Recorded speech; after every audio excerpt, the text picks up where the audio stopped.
Export ری finance scheme کے توسیع کے لیے 88 ارب روپے مختص کیے گئے ہیں، جس سے برآمدات کے فروغ میں مدد ملے گی۔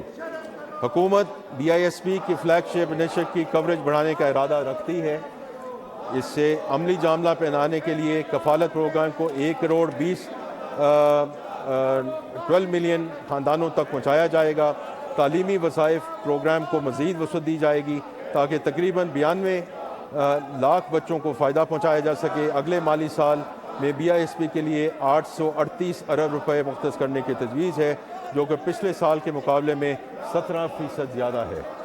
جاریہ اخراجات سے آزاد جموں کشمیر کے لیے 146 ارب روپے، گلگت بلتستان کے لیے 88 ارب روپے اور خیبر پختونخوا کے نئے ضم شدہ اضلاع کے لیے 95 ارب روپے مختص کرنے کی تجویز ہے۔ جناب اسپیکر، اب میں اس ایوان کے سامنے آئندہ مالی سال کے ترقیاتی پروگرام PSDP کی تفصیل پیش کرنا چاہتا ہوں۔ یہ پروگرام حکومتی سرمایہ کاری کا وہ انسٹرومنٹ ہے جس کے ذریعے ہم ملکی اور غیر ملکی وسائل کو سماجی اور معاشی ترقی کے لیے بروئے کار لاتے ہیں۔ 10 جون 2026 کو منعقدہ نیشنل اکنامک کونسل کے اجلاس میں مالی سال 26-27 کے لیے قومی ترقیاتی پروگرام کی منظوری دی گئی، جس کا حجم 3675 ارب روپے ہے۔ اس میں وفاقی ترقیاتی پروگرام PSDP کے لیے 1000 ارب روپے، جملہ صوبائی ترقیاتی پروگراموں کے لیے 2224 ارب روپے اور ریاستی ملکیاتی اداروں SOEs کی جانب سے سرمایہ کاری کے لیے 451 ارب روپے شامل ہیں۔ یہ تقسیم 18ویں آئین ترمیم کے بعد کی فرائض کی نئی تقسیم کا عکاس ہے، جس کے تحت سماجی شعبوں کی ذمہ داری بڑی حد تک صوبوں کو منتقل ہو چکی ہے، جبکہ وفاق خاص طور پہ قومی اہمیت کے اسٹریٹجک منصوبوں پر توجہ مرکوز رکھتا ہے۔ جناب اسپیکر، وفاقی ترقیاتی پروگرام کا 60% سے زائد حصہ کلیدی شعبوں بشمول ٹرانسپورٹ اینڈ کمیونیکیشن، آبی و وسائل اور توانائی پہ مرکوز ہے، جبکہ باقی حصہ IT، سائنس و ٹیکنالوجی، زراعت، صحت اور تعلیم سمیت دیگر اہم شعبوں پہ تقسیم کیا گیا ہے۔ یہ تمام منصوبے اڑان پاکستان اور 5 ایز پر مبنی نیشنل اکنامک ٹرانسفارمیشن پلان کے ساتھ ہم آہنگ ہیں۔ اب میں ان شعبوں کی تفصیلات پیش کرتا ہوں۔ جناب اسپیکر، شاہراہوں، ریل اور بندرگاہوں کی ترقی ہماری تجویزات میں سہر فہرست ہے۔ وفاقی ترقیاتی پروگرام 26-27 میں نقل و حمل کے بنیادی ڈھانچے کی بہتری کے لیے سب سے زیادہ 365 ارب روپے مختص کیے گئے ہیں۔ اس میں کراچی کو چمن سے جوڑنے والی بلوچستان کی اہم ترین شاہراہ N25 پاکستان ایکسپریس وے کو 2 رویہ کرنے کے لیے 100 ارب روپے کی رقم سہر فہرست ہے۔ اسی طرح شمال جنوب موٹر وے نیٹ ورک کی تکمیل کے لیے M6 یعنی کہ سکھر حیدرآباد موٹر وے پر 30 ارب روپے کی سرمایہ کاری کی جائے گی، جبکہ ADB کی نئی فنانسنگ سے ML1 کے کراچی روڑی سیکشن پر کام آئندہ مالی سال سے شروع ہوگا، جس کے لیے 25 ارب روپے مختص کیے گئے ہیں۔ تھر کول کنیکٹیوٹی پروجیکٹ کے لیے 2 ارب روپے رکھے گئے ہیں۔ یہ وہ منصوبہ ہے جو ہماری مقامی توانائی کے ذخائر کو قومی نقل و حمل کے نظام سے جوڑے گا۔ اس کے علاوہ گوادر بندرگاہ کے بنیادی ڈھانچے اور چاروں صوبوں میں ٹرانسپورٹ کے منصوبوں کے لیے 93 ارب سے زیادہ کی رقم مختص کی گئی ہے، تاکہ پورے ملک میں تیز تر نقل و حمل کے ذرائع دستیاب ہو سکیں۔ سستی، قابل اعتماد اور پائیدار توانائی کی فراہمی اس حکومت کا عزم اور معیشت کی بنیادی ضرورت ہے۔ وفاقی ترقیاتی پروگرام 26-27 میں بجلی کے شعبے کے لیے 116.2 ارب روپے مختص کیے گئے ہیں۔ اس میں کلیدی ہائیڈرو پاور منصوبے جیسے ڈاسو ہائیڈرو پاور منصوبہ، تربیلا ڈیم کی 5ویں توسیع اور مومن ہائیڈرو پاور منصوبہ شامل ہیں۔ بجلی کی ترسیلی صلاحیت بڑھانے کے لیے سیٹ کام اور بیٹری سٹوریج جیسے جدید نظاموں میں سرمایہ کاری کے لیے بالترتیب 10.2 ارب اور 3 ارب روپے شامل ہیں۔ صنعتی ترقی کی رفتار کو تیز کرنے کے لیے اسپیشل اکنامک زونز میں بجلی کی فراہمی کو ترجیح دی گئی ہے۔ صاف اور قابل تجدید توانائی کے 9 منصوبوں کے لیے معاوضہ کو 50.2 ارب روپے فراہم کیے گئے ہیں۔ اس کے علاوہ آزاد جموں و کشمیر، گلگت بلتستان میں 8 ہائیڈرو پاور منصوبوں کے لیے 13.1 ارب روپے کی خصوصی رقم مختص کی گئی ہے۔ مزید برآں وابڈا اور نیشنل گریڈ کمپنی اپنے انفرادی وسائل سے 158 ارب روپے سے زائد کی سرمایہ کاری کریں گے۔ پاکستان کو پانی کے کئی سنگین چیلنجز کا سامنا ہے، جیسے سٹوریج کی کمی ہوتی صلاحیت اور موسمیاتی تبدیلی سے آنے والے سیلاب۔ گزشتہ سال دریاؤں میں آنے والے سیلاب نے ہماری معیشت کو 800 روپے کا نقصان پہنچایا۔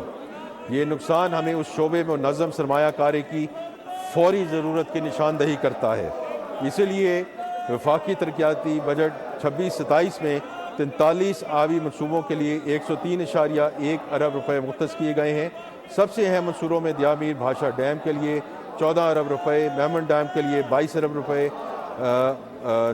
داسو ہائیڈرو پارک کے لیے 15 ارب روپے اور کراچی کے بلک واٹر سپلائی منصوبے کے 4 کے لیے 10 ارب روپے شامل ہیں۔ پاکستان کی شہری آبادی تیزی سے بڑھ رہی ہے۔ 2035 تک ہماری تقریباً نصف ملک کی آبادی شہری علاقوں میں مقیم ہوگی۔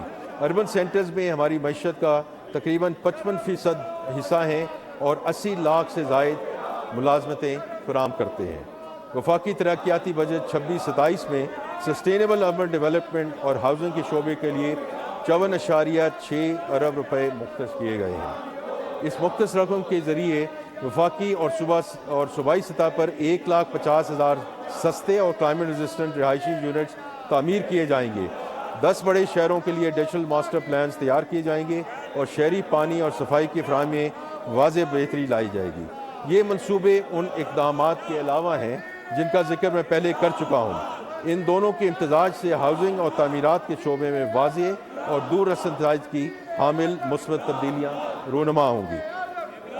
صنعتی ترقی اور برآمدی مسابقت کی رفتار بڑھانے کے لیے وفاقی ترقیاتی پروگرام 26-27 میں صنعت اور تجارت کے لیے تقریباً 6.6 ارب روپے مختص کیے گئے ہیں۔ اس کا سب سے بڑا حصہ کراچی انڈسٹریل پارک کے بلاک 1 کی تعمیر و ترقی پر صرف ہو رہا ہے۔ کراچی، لاہور اور سیالکوٹ میں صنعتی ڈیزائننگ اور آٹومیشن کے مراکز قائم کیے جا رہے ہیں۔ سیالکوٹ میں ڈینٹل اور سرجیکل آلات کے سپورٹ سینٹر کے ذریعے ہم اپنی برآمدی صنعتوں کے معیار کو بہتر بنانے کی کوشش کر رہے ہیں۔ اسی طرح سمیڈا کے تحت ٹیکسٹائل کے شعبے میں 1000 انڈسٹریل سٹچنگ یونٹس کے دوسرے مرحلے کی توسیع ہو رہی ہے، جس سے اضافی برآمدات اور ملازمتوں کے نئے مواقع پیدا ہوں گے۔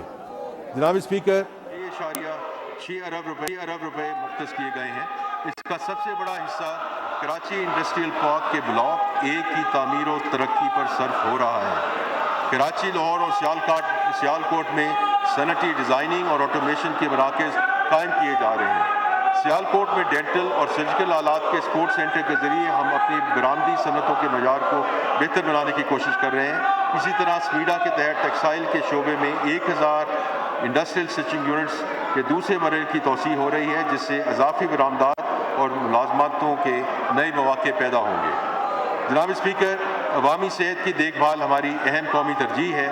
وفاقی ترقیاتی پروگرام 26-27 میں صحت کے منصوبوں کے لیے 25.1 ارب روپے مختص کیے گئے ہیں۔ ان میں ٹرشری ہیلتھ کیئر کی سہولیات کی توسیع، ہنگامی اور کرٹیکل کیئر کی مضبوطی، کینسر کے علاج کی سہولیات میں وسعت، بیماریوں کی نگرانی کے مربوط نظام اور تشخیصی اور ریگولیٹری ڈھانچے کی جدید کاری شامل ہے۔ اعلیٰ تعلیم اور تحقیق ہماری معاشی اور سماجی نمو کے لیے ریڑھ کی ہڈی کی حیثیت رکھتی ہے۔ وفاقی ترقیاتی پروگرام 26-27 میں اعلیٰ تعلیم کے شعبے کے لیے 46 ارب روپے مختص کیے گئے ہیں، جو گزشتہ سال کے 34.9 ارب کے مقابلے میں ایک قابل ذکر اضافہ ہے۔ اس میں مستحق طلباء اور طالبات کے لیے وظائف کی فراہمی، یونیورسٹی کی تحقیق کھول کے رہتے ہیں میں اضافہ، Pakistan education research network کی اپگریڈیشن کے ذریعے ڈیجیٹل لرننگ کا فروغ اور AI پر مبنی تعلیمی نظام کا فروغ شامل ہے۔ سائنس اور ٹیکنالوجی کے لیے علیحدہ 3.6 ارب روپے مختص کیے گئے ہیں، جن سے ٹیکنالوجی کی منتقلی، SMEs، قابل تجدید توانائی، الیکٹرانکس، زراعت اور صحت وغیرہ کی ٹیکنالوجی کو فروغ ملے گا۔ وزیر اعظم پاکستان کا ویژن ہے کہ تعلیم کے مواقع معاشرے کے محروم طبقات تک پہنچنے چاہیے، اور اس ویژن کی سب سے روشن مثال دانش اسکولز ہیں۔ یہ اسکولز ملک بھر کی باصلاحیت مگر وسائل سے محروم بچوں کو اعلیٰ معیار کی تعلیم فراہم کر رہے ہیں۔ وفاقی ترقیاتی بجٹ 26-27 میں دانش اسکولز کے لیے تقریباً 22 ارب روپے مختص کیے گئے ہیں۔ مجموعی طور پہ اسکول اور کالج کی تعلیم کے لیے 26.3 ارب روپے مختص کیے گئے ہیں، جس میں اساتذہ کی تربیت، اسکولوں میں داخلوں کی تعداد بڑھانے، ارلی چائلڈہڈ ایجوکیشن کی توسیع اور ڈیجیٹل لرننگ کا فروغ شامل ہے۔ اسی طرح نوجوانوں کی ہنرمندی اور روزگار کے لیے نیب ٹیک کے ذریعے وزیر اعظم یوتھ اسکلز ڈیولپمنٹ پروگرام کے تحت 7.9 ارب روپے مختص کیے گئے ہیں، تاکہ ہر پاکستانی نوجوان کے ہاتھ میں وہ ہنر ہو جو اسے 21ویں صدی کی معیشت میں قدم رکھنے کے لیے قابل بنا سکے۔ جناب اسپیکر، حکومت کی کارکردگی میں بہتری اور عام شہری کو اس کی دہلیز تک خدمت پہنچانا ایک اہم ترجیح ہے۔ وفاقی ترقیاتی بجٹ 26-27 میں گورننس کے شعبے کے لیے 13 ارب روپے مختص کیے گئے ہیں، جو سول سروسز، انصاف، پولیس اور ریگولیٹری اصلاحات اور وفاقی اور صوبائی سطح پر ڈیجیٹل گورننس کے توسیع کے لیے بروئے کار لائے جائیں گے۔ جناب اسپیکر، کم ترقی یافتہ علاقے اور خطے ہماری خصوصی توجہ کے متقاضی ہیں۔ وفاقی ترقیاتی بجٹ 26-27 میں آزاد جموں کشمیر، گلگت بلتستان اور خیبر پختون کے ضم شدہ اضلاع کے لیے مجموعی طور پر 144.9 ارب روپے مختص کیے گئے ہیں۔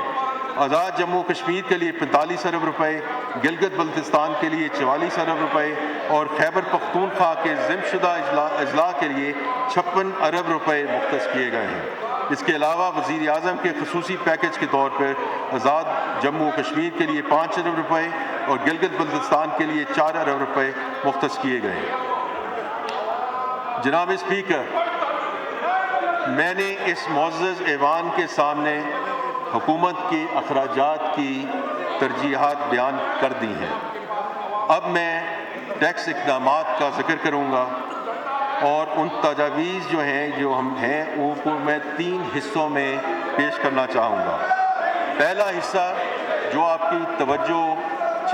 میں آپ کی توجہ چاہوں گا، کیونکہ وہ سارا جو پہلا حصہ ہے وہ ٹیکس ریلیف کے بارے میں ہے، پھر جو ٹیکس ریشنلائزیشن کے اقدامات ہیں، اور بعد میں FBR کے نیو آپریٹنگ ماڈل کا میں ذکر کروں گا۔ جناب اسپیکر، میں اب اس ایوان کی خاص طور پہ توجہ چاہوں گا، بیکاز یہاں وہ ریلیف میجرز کی بات ہم کرنے جا رہے ہیں جو پچھلے کئی سالوں سے یہ کہا جا رہا تھا کہ اس حکومت جو آئی ہے انہوں نے معاشی استحکام لے کر آئے ہیں، اس کو ہم گروتھ کی طرف کیسے لے کر جائیں گے۔ تو یہ جو اب ہم بات کرنے جا رہے ہیں ریلیف کے بارے میں، اور یہ خاص طور پہ وزیر اعظم پاکستان کی ہدایت، ان کی گائیڈنس، ان کی انسٹرکشن پہ یہ ریلیف جو ہے وہ پرووائڈ کی جا رہی ہے، تو میں سب سے کہوں گا کہ اس پہ ذرا متوجہ ہوں۔ سب سے پہلے تنخواہ دار طبقے کے لیے ریلیف۔ وزیر اعظم شہباز شریف کی حکومت سرکاری اور نجی تنخواہ دار طبقے کی مشکلات سے آگاہ ہے۔ وزیر اعظم پاکستان کی ہدایت پر آج مجھے یہ اعلان کرتے ہوئے خوشی محسوس ہو رہی ہے کہ ہماری حکومت نے آمدنی کی 4 سلیبز کے تنخواہ دار افراد کو ریلیف فراہم کرنے کا فیصلہ کیا ہے۔ اس سلسلے میں جو تنخواہ دار 22 سے 32 لاکھ روپے کے درمیان سالانہ کماتے ہیں، ان کے ٹیکس کی شرح 23% سے کم کر کے 20% کرنے کی تجویز ہے۔ 32 سے 41 لاکھ روپے کے درمیان آمدن والے تنخواہ داروں کے لیے ٹیکس کی شرح 30% سے کم کر کے 25% کرنے کی تجویز ہے۔ 41 سے 56 لاکھ روپے آمدن والوں کے لیے انکم ٹیکس کی شرح 35% سے کم کر کے 29% کرنے کی تجویز ہے۔ اسی طرح 56 لاکھ سے 70 لاکھ روپے تک تنخواہ حاصل کرنے والوں کے لیے ٹیکس کی شرح 35% سے کم کر کے 32% کرنے کی تجویز ہے۔ جناب اسپیکر، یہ صرف یہاں تک محدود نہیں ہے،